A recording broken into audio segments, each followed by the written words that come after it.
നൂറനാട് ഉളവക്കാട് കോടത്ത് നിലവിനാൽ മലനട ക്ഷേത്രത്തിൽ സപ്താഹയജ്ഞത്തിന്റെ ഭാഗമായി പ്രഭാഷണം നടത്തി. ശാന്തിഗിരി ആശ്രമം ജനറൽ സെക്രട്ടറി ഗുരുരത്നം ജ്ഞാനതപസ്യാണ് പ്രഭാഷണം നടത്തിയത്.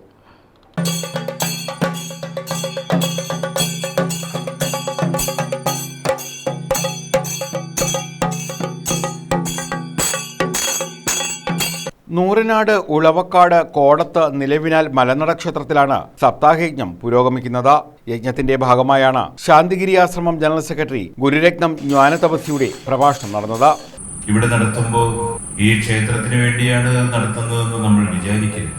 അത് ഈ നാടിനു വേണ്ടിയുള്ള കർമ്മമാണ്. ഇവിടെ ഭഗവാന്റെ അവദാനങ്ങൾ ഉരുക്കഴിക്കുന്ന സമയത്ത്, ആ ജീവിതത്തിലെ ഓരോ സംഭവങ്ങൾ ഇവിടെ പറയുന്ന സമയത്ത് ഈ അന്തരീക്ഷം പുണ്യപ്രദമായി മാറുന്നു. യഥാർത്ഥത്തിൽ നമ്മൾ ഈ കൃഷിയൊക്കെ നടത്തുന്നതിന് മുമ്പായിട്ട് നമ്മൾ പാടമോ അല്ലെങ്കിൽ കൃഷിസ്ഥലമോ ഒന്ന് തയ്യാറെടുപ്പ് നടത്തുന്നത് പോലെ, കളപറിക്കുന്നത് പോലെ, തിരഞ്ഞെടുന്നത് പോലെ, വളമിടുന്നത് പോലെ, അവിടെ പിന്നീട് നല്ല പുഷ്കലമായ സാധനങ്ങൾ വെച്ചു പിടിക്കുന്നത് പോലെ, അതിൽ നിന്നും നല്ല ഫലങ്ങൾ കിട്ടുന്നത് പോലെ, ഈ പ്രകൃതിയെ ഉഴുതുമറിക്കുവാനുള്ള ഒരു കർമ്മമാണ് യഥാർത്ഥത്തിൽ ഈ ഭാഗവത സപ്താഹയജ്ഞം. ചെങ്ങന്നൂർ ജയപ്രകാശാണ് യജ്ഞാചാര്യൻ. ക്ഷേത്ര ഭരണസമിതി president Sunilkumar, secretary S Sarath തുടങ്ങിയവരുടെ നേതൃത്വത്തിലാണ് യജ്ഞം പുരോഗമിക്കുന്നത്.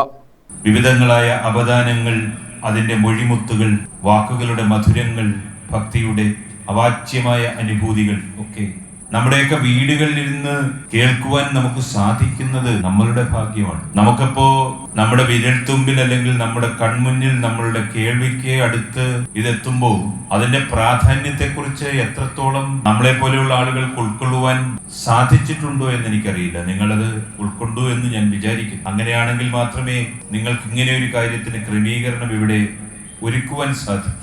News bureau, Charummood.